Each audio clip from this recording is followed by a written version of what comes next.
Okay, let's get this show on the road. Thank you very much indeed for joining us today. We have a special webinar today where we're going to speak to Ken Lin from Rosebank College, and we're going to learn all about how Cisco Meraki technology has been implemented there to make a significant difference to the way they deliver services for that college. So very exciting opportunity. Often we're doing these webinars learning about Meraki technology, and I certainly want to take you through some of that as well. But what's really, I think, going to be exciting about today's webinar is the way we're going to focus in on a specific use case, and most importantly of all, hear from somebody who's actually using it, going through these pain points and experiences day by day, so we can hear about how that has over time. I think it's going to be a very interesting story. So thanks again for joining us. The agenda is very straightforward. I'll start off with an introduction and we'll get things going, bring you all up to speed with who we are and how we got to where we are today. And we'll introduce the technology that powers Meraki. We talk about cloud-managed networking, and we're really a very early proponent of that. And so we're very proud and very keen to show you that approach, which really is quite different to the industry standard. And then we'll get right into the case study, and we're going to have a really good discussion with Ken so that we can understand the environment there at Rosebank College. We'll also have an opportunity to have a look at the Meraki dashboard. This is the management interface that network administrators use to manage their infrastructure, to monitor what it's doing. And we'll be able to actually look at that for Rosebank College. Ken has kindly given us permission to do that today so that we can have a look around, see a real-world implementation of this technology before we wrap things up with a look at the product families and questions at the end. Now, I am joined in the room today by my trusty colleague, Helena, who is going to help me with managing all of your questions as they come in.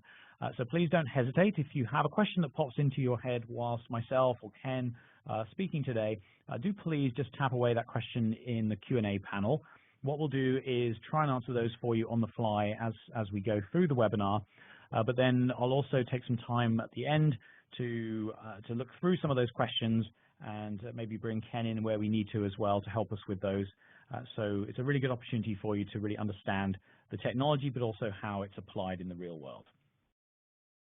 I'm very happy to announce that for IT professionals who are joining us on a Meraki webinar for the first time today, you will qualify for a free Cisco Meraki 82.11ac access point. This is a really nice piece of equipment, and it comes together with a 3-year cloud management license. This is a great opportunity for you to try out this technology for yourself if you like what you see. And the reason we do it is we're very keen to give you an opportunity to try this out in your own time and in your own network space so that you can see if it's going to be a good fit for your own deployments. We're very confident that you're going to love it, and we really find that the best way is to just get it straight into your hands so you can try it out for yourself. We do have some eligibility requirements for this offer, and you're going to find those on our website at meraki.cisco.com/free AP. So please go and have a look there, and then we'll just ask you, please give us a call to confirm your shipping information. So we want to make sure that we get that access point sent to the correct address. And you'll find contact details for how to reach out to us in the reminder email that you received for joining today's webinar. Alternatively, if you have a look at our website, you'll find contact details in there as well. So first thing I'd like to do is just spend a few moments introducing Cisco Meraki. So let's do that and make sure you're all comfortable to understand who we are. So we started life back in 2006, and we were formed out of a research project that our founders undertook whilst they were students at MIT, and this was in the very early 2000s. At that time, most Wi-Fi networks, even in large-scale deployments like the college here, or in enterprise deployments, each of the access points was actually managed one at a time. So it's rather inefficient and quite painful and time-consuming. But I'm sure you'll remember, those of you who were around working in that time, that we weren't quite as heavily reliant on Wi-Fi then as we are today. What the industry started to do was to gradually evolve more centralized approach for managing access points.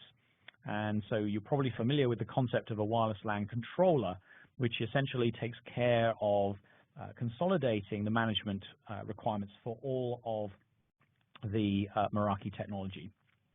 So for all of your access points, I should say. The founders at Meraki, we actually went in a slightly different direction. And what we did, rather than create a piece of hardware to do this, we actually went in the direction of having it implemented in software. so that now the same kind of capabilities for managing your APs are all consolidated in one place, and that's in what we call the Meraki Cloud. So this is a public cloud solution that we manage on your behalf, on our customers' behalf. So they don't need to have to worry about that management component. They don't have to install a physical box like a wireless LAN controller. And then we use that cloud to help us access, monitor, and configure the Meraki technology that it connects to. So this all started with Wi-Fi and replacing Wi-Fi controllers, but then we found we had a great successful model on our hands, and Meraki was a very fast-growing company, and so we actually evolved this technology to apply to other areas as well. So now we think of ourselves as cloud-managed IT, not just cloud-managed Wi-Fi, because in our portfolio we now have security appliances for protecting your local area network and connecting your sites together. We have switches for connecting all of your IT equipment together. We have phones. We have endpoint management, we call Systems Manager, for looking after the laptops and smart devices that you issue out. Often that's the case in the education space. And then we also recently introduced some security cameras. And right across the board, you're seeing the same kind of benefits in the sense of centralizing your management and doing away with traditional pieces of infrastructure that you simply don't need with the Meraki model. So in the case of the phone, for example, there is no PBX, there's no call server. That's, again, all handled by the cloud. So you simply purchase the phones and plug them in, and you're off and running. Same thing with the security cameras. Traditional security cameras rely on something called a network video recorder, and then extensive software to manage retrieval of the content that is on that video recorder. Meraki with those pieces of infrastructure as well, and so we handle storage and security cameras in a completely different way. So the cloud really does give us some very significant benefits in terms of consolidation through a single management interface that you're going to see today. We call it the Meraki dashboard. And this is really why we were the pioneer and real leader in cloud-managed networking from the very beginning. We became part of the Cisco family in late 2012. We're actually now coming up to our 5th anniversary since we joined Cisco, and we are one of its fastest growing portfolios, so we're very proud of that. And in fact, the numbers on this slide are already a little bit out of date because they just keep on advancing all the time. We've surpassed 150,000 unique customers now around the world in all different kinds of locations because we support through multiple data centers, geographies right around the world. Let's just take a moment to have a look at the architecture in a little bit more detail. Very straightforward stuff. Over on the left-hand side there, you can see a diagram, picture of the cloud, and the connection going down to the local site. The main thing I want to draw your attention to there is the red line labeled user traffic. So we do want to stress that the traffic that you generate yourself as you use your network, your web traffic, your email, your voice over IP, whatever it happens to be, that travels direct to its IP address or from its IP address and does not pass through the Meraki cloud. So the key thing to keep in mind here is that the cloud is purely used from a management perspective for taking care of sending configuration changes to the equipment, sending firmware updates to the equipment, and then in the other direction, retrieving monitoring around how that equipment is being used. And we perform deep packet inspection on traffic as it passes through the Meraki technology, and that enables us to classify that traffic and then perform certain actions on it. So that means, for example, we're able to see this is Facebook traffic, and this is voice over IP traffic, and this is when it happened, and this is the trend we're seeing over time. So we can watch all of those things using this metadata that we collect from the Meraki hardware itself, and then that makes the life of the network administrator much easier when it comes to refining the configuration and also planning for the future around potential growth and capacity increases. Now, some very important points on the right-hand side here, and I just want to draw your attention to a couple of those. First of all, I mentioned already from a security perspective that we are fully secured in the sense that it's an encrypted connection to the cloud purely used for management traffic. And we can automate firmware and security updates through this technology, which is really nice. It means that you don't have to worry about going and manually downloading firmware yourself when you are alerted to do so. You simply need to select a schedule for when you want firmware updates to apply. The system is then entirely automated. It will download the firmware and update itself automatically so that you don't have to worry about doing that.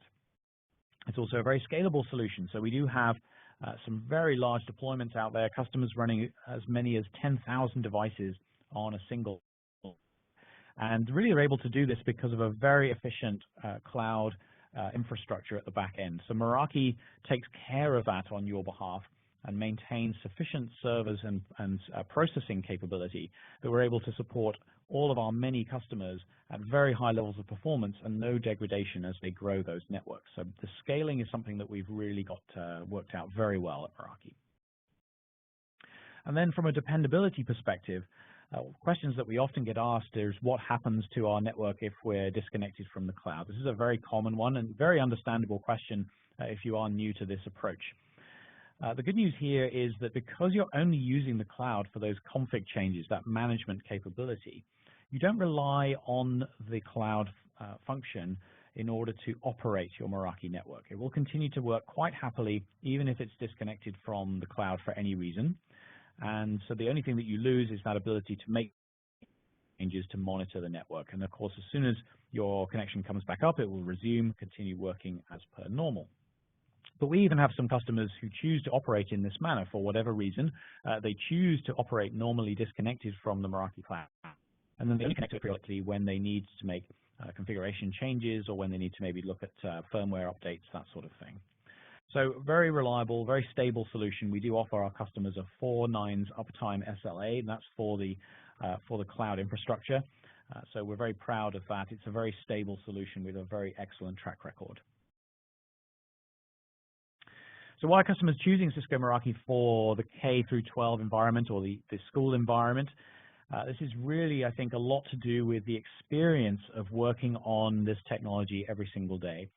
I'm sure that many of you, like myself, will have come from some sort of networking background where you have worked on traditional gear where you've got to learn a command line interface. It's often very cryptic commands. You spend half your time just figuring out how to issue a command rather than worrying about what it is you want to do. And I think one of the things that we've really nailed well at Meraki is providing a very intuitive interface. If you understand how networks operate, you're going to be right at home at Meraki with no training whatsoever. It's extremely intuitive to get to grips with. And of course, being visual as well, you gain a lot of benefits. You can get a lot of information through a single glance at a screen compared to having to issue lots of one configuration command at a time. It's really quite different. And we're able to centralize some great troubleshooting tools, things that you would normally need to be physically on site in order to be able to do, things like a packet capture, things like a cable test. We can even physical structured cabling that you have in your building, we can actually test that remotely without having to go to site. So if we have a failure on a cable, or if we need to run a packet capture where we go right down to the bits and bytes on the actual transmission of data, we can do that remotely. We don't need to go to site to do that. And of course, even a college of pretty much any size is going to operate across more than one physical location. And so the ability to do that can obviously save a lot of time when it comes to having to travel, send IT engineers to a space to help out with a particular problem. And we have great visibility as well into what's going on in the network, and I think this is one of our key strengths, is that we provide the information you need to understand how your network is being used in a very simple, easy to consume form. We'll look at that when we get to the demo a little bit later on. Most network equipment can retrieve information around what traffic is passing through it, but I haven't really encountered anything else which can display that in such an easy to use and intuitive form. And if you ask many network engineers what is actually running on their network, they can find out, but they often don't know because it's just too time consuming for them to find out, so they simply don't bother over time. And that's a common reality. And so just being able to make that information much more accessible, not only in your dashboard on a laptop computer or a desktop computer, but even on a mobile app on your smartphone, that's really going to change your understanding of what's going on so you can keep your network running smoothly. And Meraki has a lot of strength in the education space. You can see some of the examples here, and obviously it's our focus today, but we have a lot of customers and some very large school districts here in the United States with tens of thousands of students, which we are able to support very comfortably because of that scaling capability that I talked about earlier. So you can find more details about other customer references on our website. If you just go to meraki.cisco.com/customers, you'll soon find the information that you need. So at this point, I'd like to introduce Ken Lin from Rosebank College, and they're located in Sydney, Australia. So Ken, if you'd like to just say a quick hello, maybe just tell us about your job role. Sure thing. Just making sure you can hear me properly. I can hear you fantastic, thank you. Yep, great, good. Yes, so I'm the network manager at Rosebank College. I started here from about 2011. So just a brief overview of our school. So you can, if you want to maybe go to the next slide, thanks. So when I started here, we were actually transitioning from a girls' school into co-ed, and that's about 2011 roughly. So yeah, you can see that we're years 7 to 12, and basically a Catholic independent school based in the west suburb of Sydney. And regionally, we started from an IT team from about 3 people. We've now since grown to 4 people, but you can see we do support a lot of end users. We have now about, roughly 1,200 students increasing next year, and about 150 staff members. I'm the main person that sort of helps look after the infrastructure at the school, and I have about 1 or 2 junior people that helps me out. So you can see over the 6 years our enrollment has increased quite significantly, and obviously you can understand that puts a lot of demand on our sort of network infrastructure and everything else that relates to that. So I guess on that note, Meraki has helped me out definitely on the wireless and the network aspect of the infrastructure, and that sort of helped us to sort of I guess fulfill the capacity that we need today. Yeah, it's a very impressive looking college. This building here, what exactly is this building? I don't think I've ever seen such an impressive looking. That's actually just the photo shoot. That's not our school, by the way. That's St. Mary's Cathedral in the city. So that's just we do a school open day. So don't be misled. The actual photo of the school you'll be seeing on the other photos actually. Okay. All right, that's great. So let's have a look at sort of why Meraki looked like a good solution for you. If you'd like to just maybe take us through the networking solution, where you stood before all of this, and then really how we came into the picture and how it's evolved. Sure thing. So previously, I can give you a bit of historical sort of background. Sort of in the early times where the reason I guess we decided to move to Meraki. Originally had our Wi-Fi network setup was based around Motorola's. Maybe there's some schools with us today, and they might be familiar with the Motorola access points. They seem to be fairly common around here during that time. The AP7131s. We had about 68 access points back in 2011, and at that stage we were about to have to increase because we've recently added more classrooms into the school. We were building more buildings basically. Back then it was a new library, and eventually there'll be a new basketball court and then new music labs. So to increase our number of access points, obviously that involves licensing, and to add licensing for that particular brand or model, you had to buy an extra controller.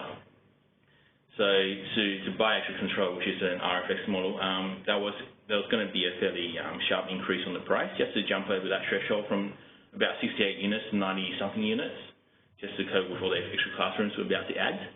So in the end, we started evaluating other vendors, possibly, aside from Motorola, and we decided to eventually just go to Meraki at that stage. We did a trial run, and it was certainly, we were quite satisfied with Meraki at that point. We liked the interface, we liked the, just how it works. When we tested it, there seems to be fairly robust unit and things like that. That was one of the factors. And yes, the other bit is obviously is quite scalable, so you don't have to worry about controllers at that time. So you can add and you simply purchase more licenses. Mm-hmm. Yeah.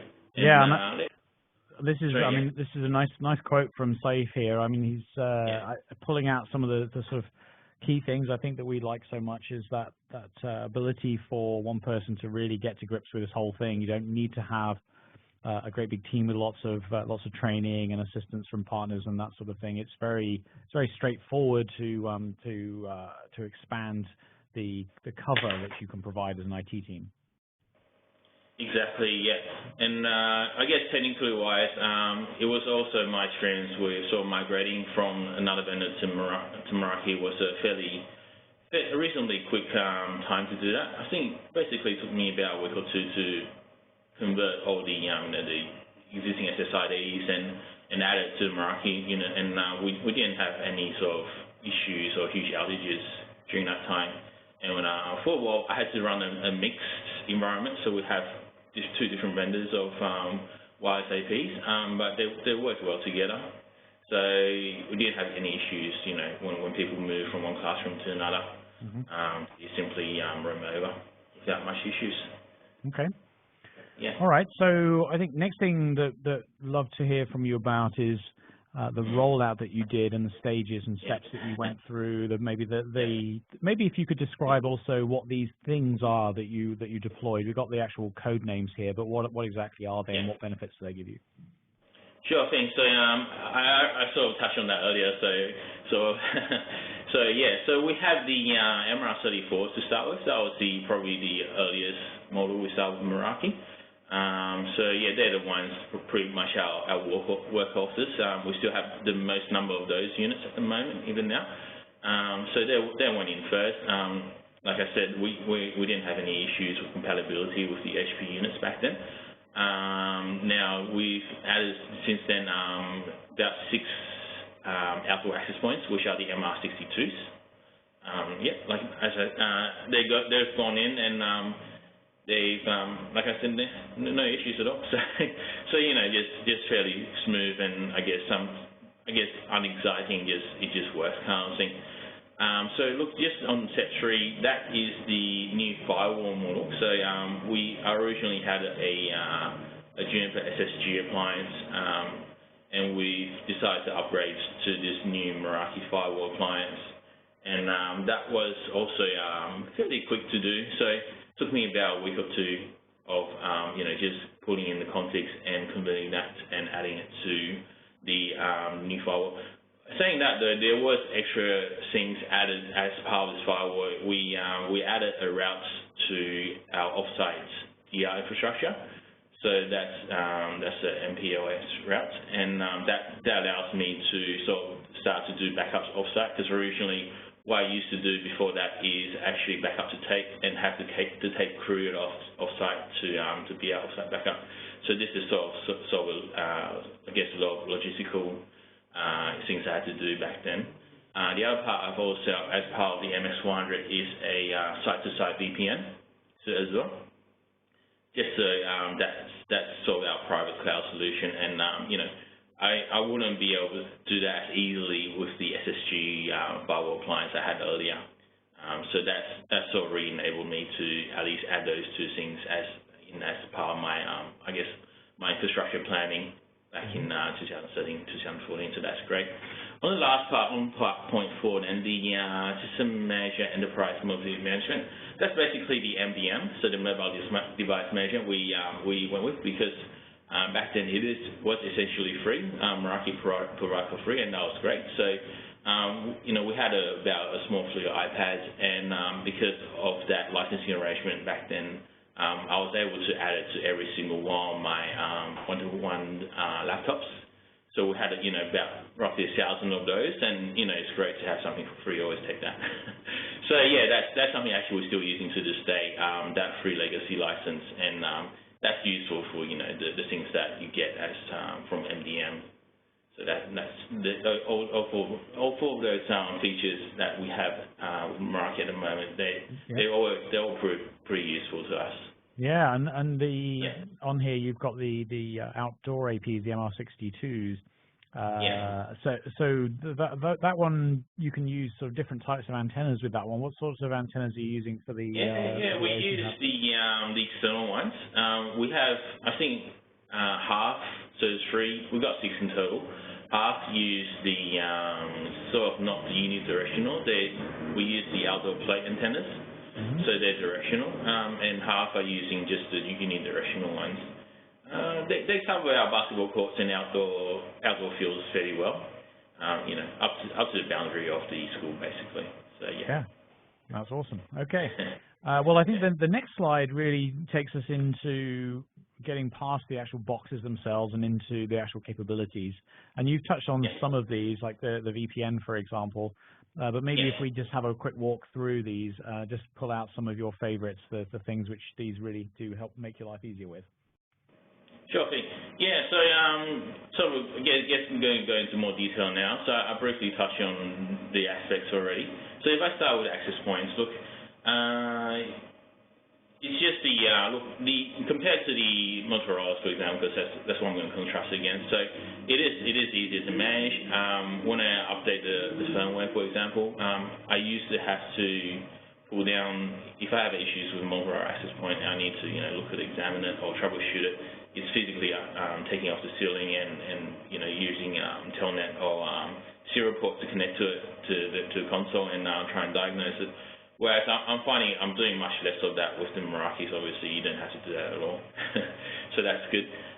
In terms of coping with the load, yeah, it is definitely. It's actually even better now that we got the Web 2 access points. So we got the MR42s, so purchased in the last 2 years. So they seem to cope with a fairly high density environment fairly well. We have possibly up to 30 or close to 40 students in the classroom, so they don't seem to complain as much as they used to now. So that's good. That's always good. Yeah. So yeah, and look, the SSID aspect. What's good about Meraki is when you deploy out the setting, it just you put it in basically in a website, and that deploys out quite immediately. There's not much sort of waiting time at all. It probably takes a couple of minutes at the most. So let's say if I had to, someone's come in to do a conference, I need to give out a guest Wi-Fi or make it a separate one from my existing one. So on the fly, it's actually quite easy to do. Yeah. So I'm going to move on to the MX. So one thing I mentioned already, we have a site VPN. We have a MPLS route offsite to one of our local sort of infrastructure providers. It's Global Switching Ultimate. So we use those for we use the one in Global Switch for our DR solution. So yeah, so that's all in place. If we have a chance, I'll actually hop on to the dashboard and show you how it looks like. So I guess that will be hopefully more interesting than me talking. But definitely they're working, and they've been doing our backups since about 1 or 2 years ago.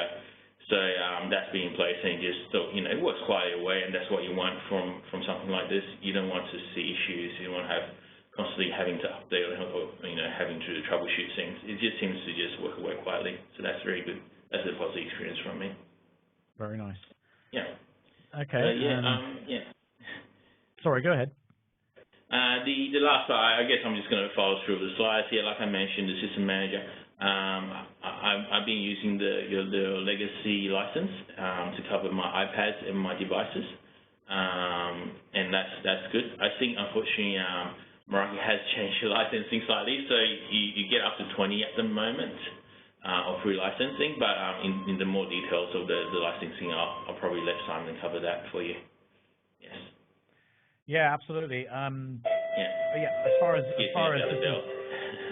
it's break time. Yeah. It is at school. That's awesome. This proves that it's a live show, folks. No worries. Okay.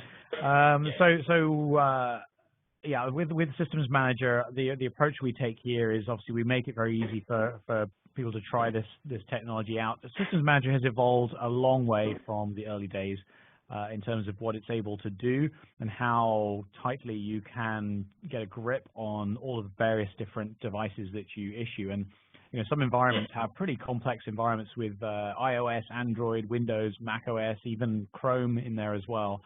It's really nice to be able to lock those down very efficiently, and there are just some additional tools there which make it, I think, a worthwhile investment. So we do have licensing for Systems Manager there as well, but you can obviously find out more about the benefits there on our website, and we have specialized webinars for all of this technology, which enable you to get into a little bit more depth than we probably will have time to do today. Yeah. Okay, so as far as past, present, and future, let's just think about overall as a kind of summary and the benefits that we have with this technology. Ken, where do you think you see things going from here? Sure thing. Yeah, look, we had Meraki since about 2013. So let's put it in the picture where you can imagine 4 of us in IT. We have about 1,200 students. We have 150 staff, and I'm not purely dedicated to network only. Yes, in the school environment, as those who work in the school knows, you have to help out on the other aspects of the school. So we run a help desk here. We also actually do other duties. We run a parent portal here, so that takes a lot of our time in terms of handling requests as well. So imagine, if you have about 1,200 students, you have about possibly over just under 3,000 parents. So that can take up a lot of your time too. So when you're time constrained like that, it's good to have a system where the management is fairly minimal, and if you need to do things, you can do it quickly, and you sort of rely on the technology that can sort of do that reliably for you without having much issues. And when you do have issues, you have the support and you have the sort of right channels of communication, and those things are important to me. If I have a chance, I'll talk into more detail about the support side as well. And look, so in a quick summary, I have experienced great support from Meraki in terms of asking it either from the dashboard or actually calling the Meraki support line. So yeah, if we have a chance, we'll touch on that in a second. Yeah, it's great to hear again, and we have support based in 3 different locations around the world. So we have true sort of follow the sun, and that includes Sydney, Australia. So there's always a support engineer on the end of the phone, and we very deliberately design our licensing model to ensure that support is baked in there, which means that rather than thinking of support as the very last resort, you can really treat them like having an extra guy on the IT team. Really, you can call up and just help out with a specific challenge if you need to, even if it's something as simple as a configuration that you're not quite sure about. So they're there to help with the easy things and obviously the more challenging ones. Yeah. So yeah, if I have a chance, I'll talk a little bit about the support as well. So so usually turnaround time. Look, if I make a ticket and I don't call in, I usually get a reply in roughly within 24 hours. If there's something more urgent than that, obviously I'll call in right away. And if I see online, usually there'll be someone there to answer me in a few minutes. So that's my personal experience. So the other aspect I mentioned is also the communication channel. So on that side, look, Meraki has, they recently added, I think, the Meraki community website. So that's more like a social forum style kind of communication. And I have found that quite useful because we didn't have that before. The other aspect is as well, they have a knowledge base site. And just as a recent example, let's say that incident with, I don't know how to pronounce it yet, but the crack protocol and the 802.11r, when things happen like that, just like that, and you see that on the news, obviously, you'll be excellent if you can see any relevant information from your vendor. And it turns out that Meraki is one of those that sort of deliver that information quite in a timely fashion. I actually, when I just simply Google that term, so crack 802.11r, the Meraki KB is one of the first one that came up on the Google search. So that was quite impressive to me, and just to see that information there, sort of right on the spot, and sort of maybe less than even a day after that thing came out, it's a good experience from me personally. Yeah, these are really good points, and just to hammer that one home on the crack vulnerability, there's just a one particularly, if you like, high-profile example that even the regular media has picked up on. That is a pretty serious vulnerability impacting right across the Wi-Fi industry, wherever that protocol is in use. And one of the great things that I think, I personally think is really a great benefit with Meraki is that we are able to have our customers protected from the moment this stuff is announced. It's quite uncommon for people to discover a vulnerability and and that information not be shared ahead of time. Obviously, you do get some ransomware outbreaks, and we've had 2 or 3 of those this year. But we are either already patched by the time this stuff is announced, or we're working on it the moment that it's discovered in the wild. Because, of course, we are part of Cisco, and we are backed by the strength of Cisco's security organization, and can benefit from all of the same signatures that they develop to help us protect our customers. And it's all just pushed out automatically because of that centralized cloud architecture, so a key benefit there. Ken, I really appreciate that background there. And actually, a question has come in here for your good self.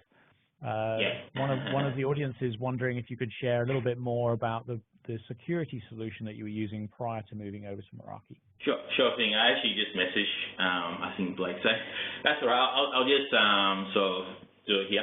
So yeah, we before using the MX400 appliance from Meraki, we had a Juniper SSG 140.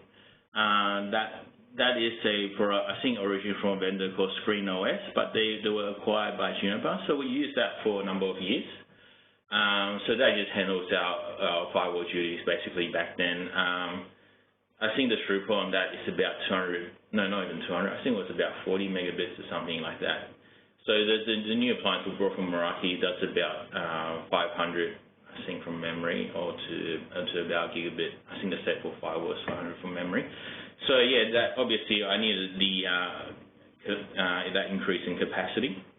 And the other aspect is obviously sort of have everything under the single vendor is ideal as well. So it's just easier to manage.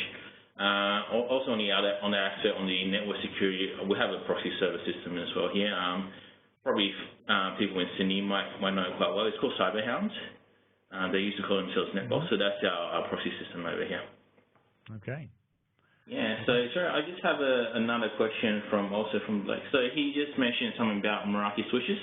We have started trialing and started using Meraki switches. We have from memory, about 4. So we have the 2 aggregate switches and 2 edge switches. So yeah, there's something that we're definitely testing, and I want to make sure that it works well before we sort of start fully ripping out our existing. We have an existing fleet of Juniper Junos EX series switches here, and we're sort of in the processing of if the Meraki switches work well, then we'll start migrating towards the Meraki switches as well, the MS series. Well, maybe that's a good link actually to take us into the live demo, because it gives us a chance to actually now switch over and have a look at your real network and the real gear that you've actually got deployed there. So let me do that. I'm going to flip across from the slides to my browser, and then we can have a look at the network there. So let me see. Oh no, I need to sign in again. So for those who haven't seen this before, this is what we call the Meraki dashboard. And it is protected by 2-factor authentication for this login. It's a very secure connection, and it has a timeout, as you've just seen. So I need to log back in there, but here we are. So we're now connected to the Rosebank College organization. So Ken, feel free to just point me around, and we'll have a look at a few things here. This is obviously the overview screen to see everything and all of the different networks. Sure thing. So look, the main group is the Rosebank network. The other 4 under that is basically our mobile device management group. So they're probably not that interesting, and we have a test network that we're trialing things with. So you can note that one on the last. All right, so let's dive into the network. Yes. So let's do that.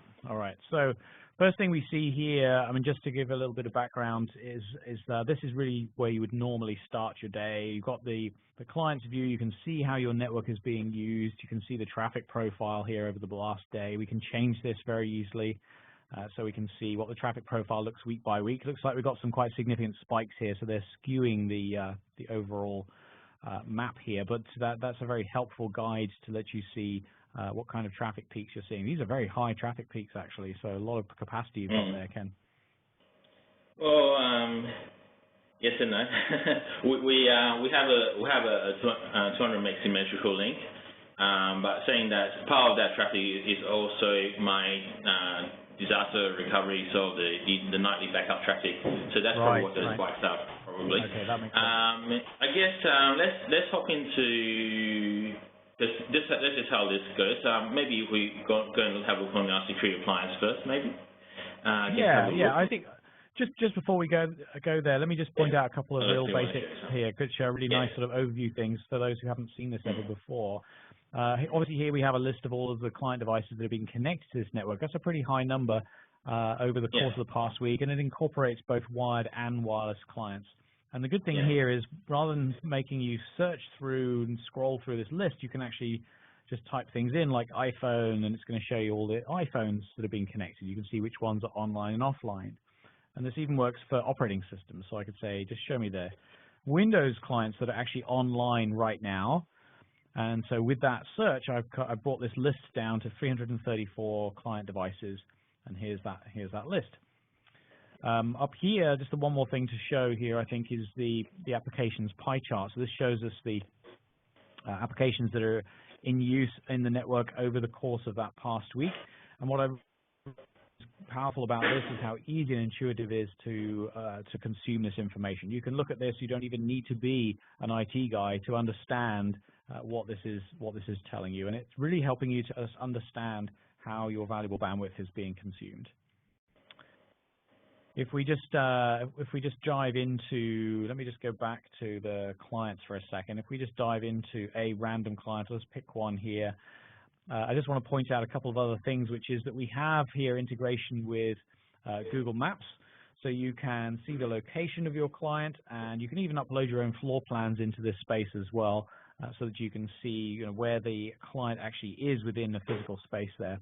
Don't know if you've got any better examples than this one, Ken, that I can look at. You might have to zoom out a little bit, yes. That's fine.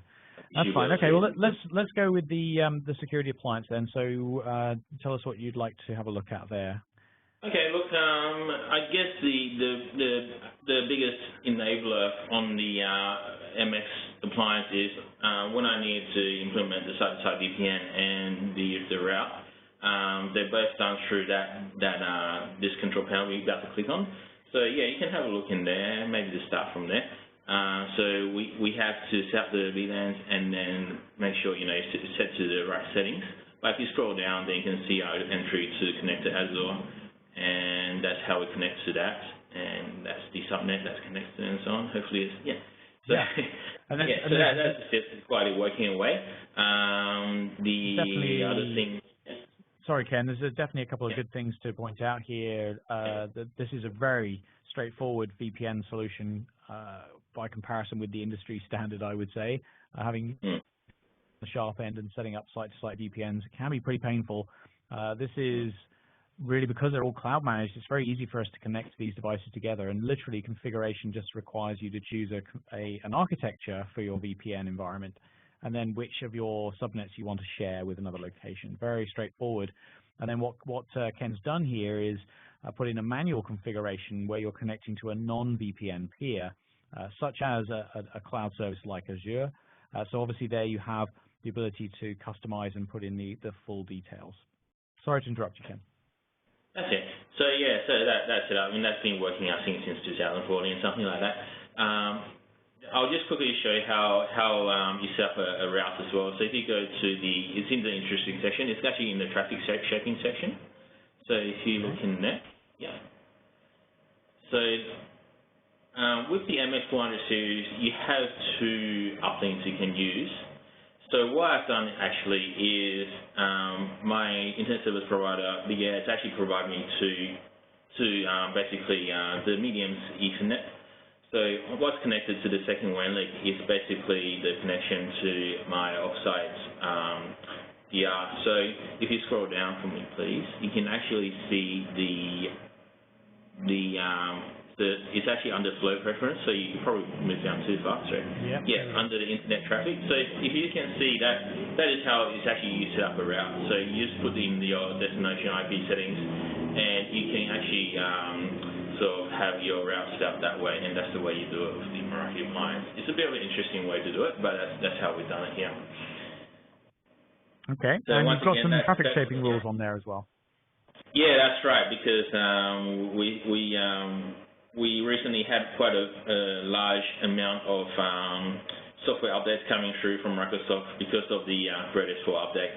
So I had to impose some limits recently just to make sure we're not inundated by sort of update traffic, because that seems to be taking out a lot of traffic at the moment. You can imagine 200 meg link, and you have about 1,200 or 1,400 devices all trying to sort of come through with some traffic update. So yeah, that's something. And I guess that those are, I mean, often they're quite important updates, so you want to do them, but you don't want to at the detriment to your more critical applications that you're running, more sensitive ones like voice over IP, that kind of thing.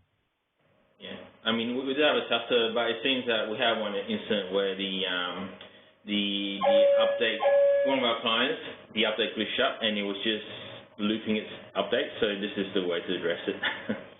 So yeah, that was one of the things that we had. Yeah, so that's just our basic traffic shaping. That's on the network, the firewall clients. Yes. Mm-hmm.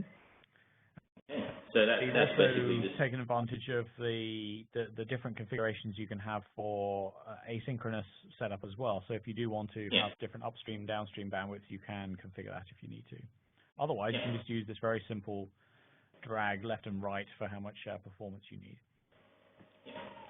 Okay, so I think that's pretty much all I want to cover over there. So if you want to, I'll let you pick the next section if you want to cover together. Yeah. Well, yes. Okay. So I'll just jump into the wireless environment. So let's have a look at the APs that we have in this space. So we've got 111 access points of various different kinds, and so there are ways in which you can certainly, again, narrow down the list if you need to, so that you can configure multiple devices at the same time. So you can use a naming convention. There's also the opportunity to tag devices. So that you can have an easy way to do sort of bulk configuration if you need to. And if we dive into one of these APs, let's see, let's choose one with a decent client count on there. So there's 21 on this one. So let's dive into here. Then we can see the specific information for this individual access point. And now we're looking at very up-to-date information. This is polled live. So you're actually looking at real-time traffic flows. The client count is obviously changing all the time, so it's just changed from 11 to 9. But again, that will change quite possibly even while I'm speaking to you. And again, one of the things I really love here is that we've used the browser to its full effect. So everywhere you'll find hyperlinks. We can jump directly to one of these clients if we need to. So if we wanted to start troubleshooting for any reason, we can easily do that from here. And you've got all your sort of troubleshooting tools built in here as well. So that you can monitor if you need to do that. As far as wireless is concerned, another interesting area to look at is what we call Air Marshal, which is really like security for your wireless network. And this enables you to see, particularly if you're in a sort of very dense environment with a lot of Wi-Fi around you. And this is definitely a good example. Look at all those SSIDs. You can actually see other wireless networks that are potentially going to cause you some kind of interference. This is really mostly of use in an environment you can control quite thoroughly, and it's mostly aimed at picking out any potential problems with either unintentional or deliberate malicious use of your wireless space to try to compromise your network in some way. Very common example of this that I could imagine. Oh, back to work. It would be one of the kids bringing in an access point and just plugging it straight into a wired network port and creating their own Wi-Fi network. Very easy for a student to do that if things are not locked down well, and this just enables you, if that's happened, and then do something about it. So you can actually go ahead and contain any particular SSID that you're not happy with, and that's going to prevent clients from connecting to it reliably. It looks like the college there is packed in around, is this all residential around here, Ken? Actually, you can see on the map, we're right next to Parramatta Road, which is one of the main sort of Sydney high traffic roads. Right. So you get a lot of trucks and stuff along that way. But along the back around Queen's Road, yeah, that's all residential. Okay. We saw, because we're on the main road, so along Parramatta Road, it's all businesses. So this is going to make it very interesting if we go to the location analytics page, which is another area where you can sort of get information around how many users have been passing by your network. And obviously, with being next to such a major road, I'm not surprised that even in the last week, you've had 27,500 unique Wi-Fi clients identified. I think that's the highest number I've ever seen, actually, on one of these. And this is really designed to just help you understand how your network space is being used and what's going on here. These passers-by, your phone in your pocket as you're driving in your car down the road, it's still scanning for Wi-Fi networks that it could potentially join. And in order to do that, it's got to actually communicate its existence. So it actually means we're able to count it as a unique device, and that's how we achieve these numbers. So they're completely anonymized, but they do help us to understand. In this case, you can see how many people over a week, but also how long do they hang around and how frequently do they come back. So the numbers for engagement and loyalty are probably more useful here because you're only really paying attention here to people who are dwelling in your space regularly rather than people who are driving past on the road outside. So that's definitely some interesting stuff there. And as far as Wi-Fi configuration is concerned, you can certainly really narrow down that configuration if you need to make sure it's working optimally. We have a lot of automation here, and the cloud enables us to consolidate feedback from all of the access points to help ensure that they are operating as efficiently as possible. Now at Rosebank, they've got everything configured on for power and for channel width on auto, which is a great way to do things. And you can also go ahead and tweak that if you need to. So you can just pick on an access point and you can change its power levels and channel levels if you need to. One of the interesting ones in the world of Wi-Fi is channel width. Because our latest access points are capable of very high bandwidth, enabling you to get a lot of throughput. But if you're going to support a lot of clients, which you typically would see in an environment like a school or college, then you probably do want to be narrower channel. And so that's why the system has automatically selected this 20 megahertz wide channels here. Okay, I'm very conscious of the time here. We've got just 5 minutes remaining. So what I'm going to do is just flick back to the slides, and I'll just take things to a conclusion. We'll have a look at any other questions that have come in. So here we can see what we call the Meraki full stack. This is the complete portfolio.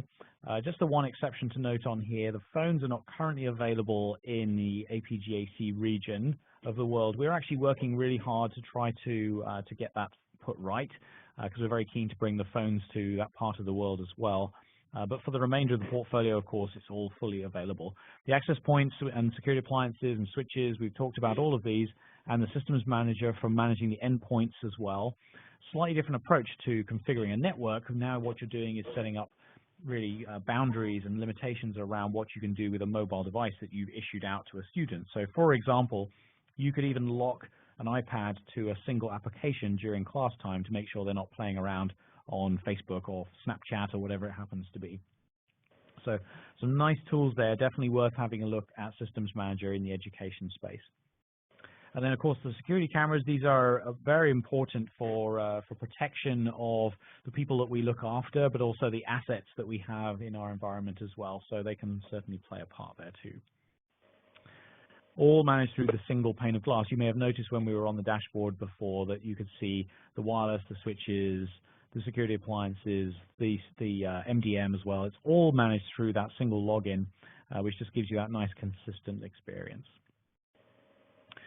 I mentioned at the top of the hour that we're very keen to get Meraki gear into your hands, so we do offer the access point for joining today's webinar, but we actually offer free evaluation gear right across our portfolio. So if there's anything that you like the sound of that you'd like to try in your own space, do please reach out to us. This is probably the best way to do it. Either contact your rep or just go to that website, meraki.cisco.com/eval, and then you would be able to get yourself set up. We will pay for the shipping.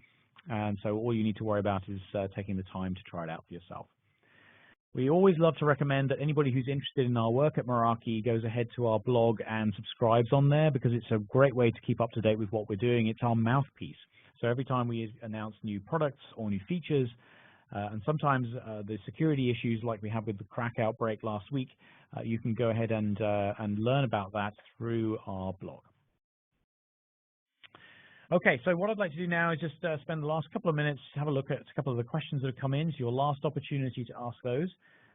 So let's see what we have here. I know Ken's been diligently looking at those whilst I've been presenting as well. So thank you for that, Ken. Let's have a look and see what we've got here. I'll just go down through the list. Give me for just a moment.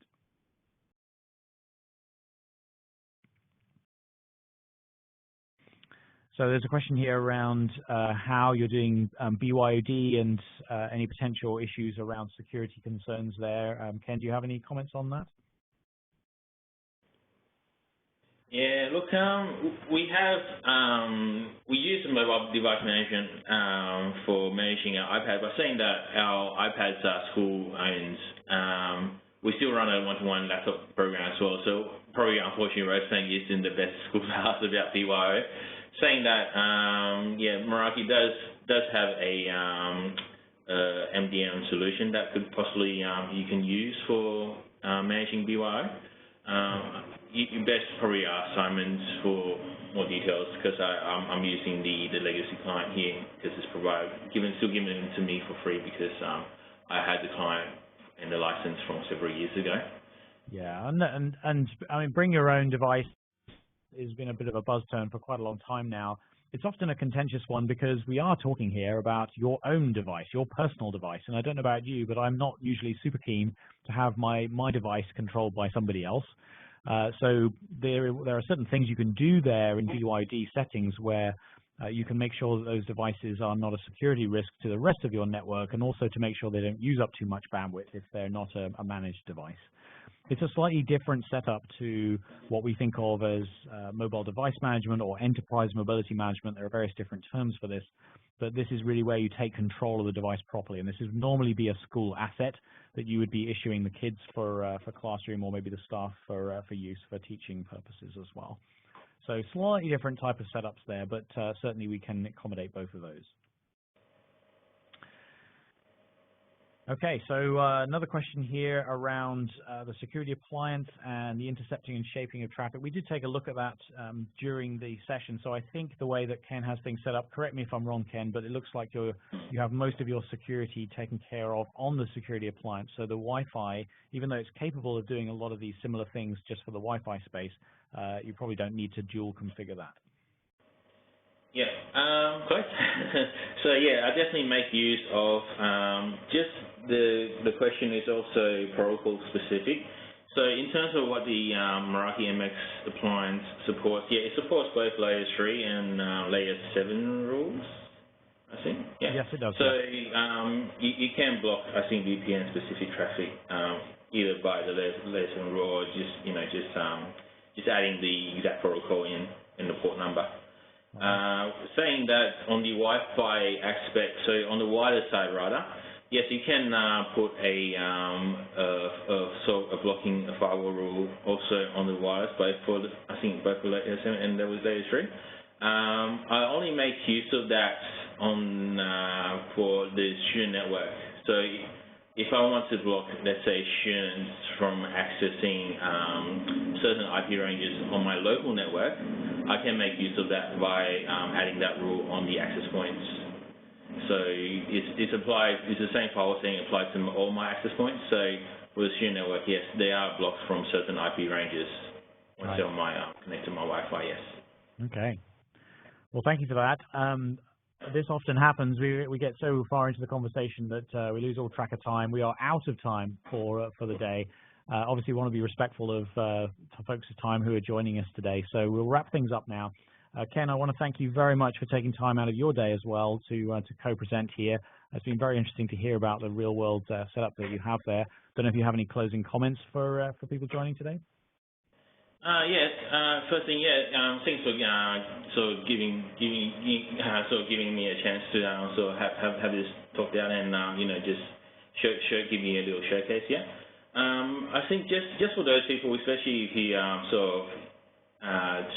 you're about to evaluate a whole bunch of different vendors for Wi-Fi, the access points and so on. I think at the moment it is a great time to jump in. There's a lot of great solutions and great vendors out there, Meraki being one of those. So wishing people all the best to find the solution they need. And given that I've seen the sort of the whole industry quite mature quite a fair bit over the last few years. So I saw you can basically find one that will definitely address all your needs. Meraki being one of those, especially now we've got technologies like the AC series, the AC Wave 2, and things like that that really sort of gives me the support for density I need these days. So like I said, yeah, it's a good time to have it, to be in this field. All right, awesome. Thank you very much, Ken, and thanks everyone again for joining today. We really appreciate the time you've taken with us, and we very much look forward to continuing the conversation. So hope you enjoy that free access point. Do reach out for any other gear you'd like to try, and we hopefully will speak to you very soon. So from all of us on the panel here, we just want to say thank you again, and have a great day. Bye for now.